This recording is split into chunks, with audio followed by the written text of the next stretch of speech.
In this video, we discuss St. Anthony Falls Laboratory's removal efficiency testing of hydrodynamic separators. Information in this video is taken from SAFL's assessment reports for underground stormwater treatment devices and standard sump manholes. As discussed in the previous video, SAFL's purpose for developing a new protocol was to determine a universal approach for prediction of HDS device performance, while also improving upon the accuracy of existing test protocols. At the outset, researchers determined that two primary metrics are required to accurately predict HDS device performance: pollutant removal efficiency during frequent precipitation events, and pollutant retention during large, intense storms.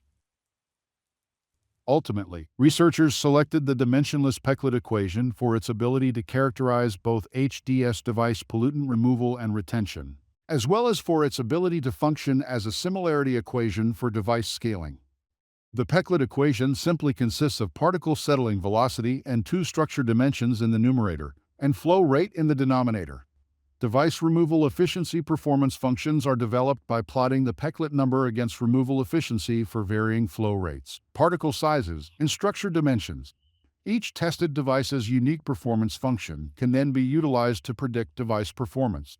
For example, when the particle size or device dimensions increase, the Peclet number increases, and removal efficiency increases, as would be expected. Similarly, when the flow rate increases, the Peclet number decreases, and removal efficiency decreases, also as would be expected.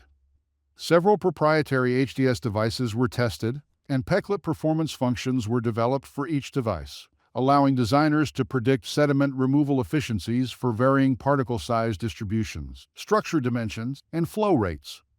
Following testing of proprietary devices, SAFL began testing standard sump manholes. A notable difference from proprietary structures is that sump manholes do not have set model numbers with specific dimensions. For this reason, SAFL opted to test multiple structure dimensions, including a 1-foot diameter scale model with a 1-foot sump depth, or 1x1, as well as a 4x2, 4x4, 6x3, and 6x6. Upon review of the test results, researchers discovered that the performance functions for sump manholes with differing dimensions did not match as closely as hoped. Those results led researchers to conclude that a performance metric must be missing from the Peclet equation for accurate device characterization, which sent them back to the drawing board. Ultimately, they determined that the energy imparted to the device from influent flow affects both the device removal efficiency at low flows and scour and washout at high flows. The impacts of influent energy were accounted for by addition of a dimensionless Froude jet squared equation. Like the Peclet equation, the Froude jet squared equation is fairly simple, with the square of the influent jet velocity in the numerator and the gravitational constant and a structure dimension in the denominator.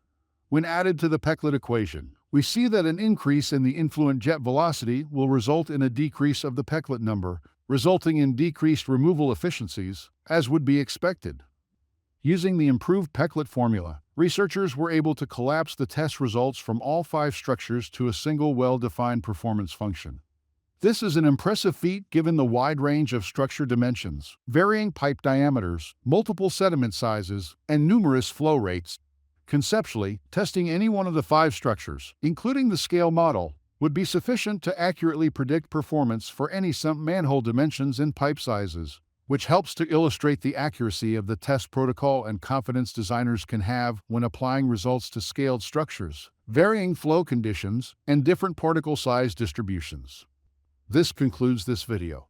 Continue to video 4 in this series to learn more.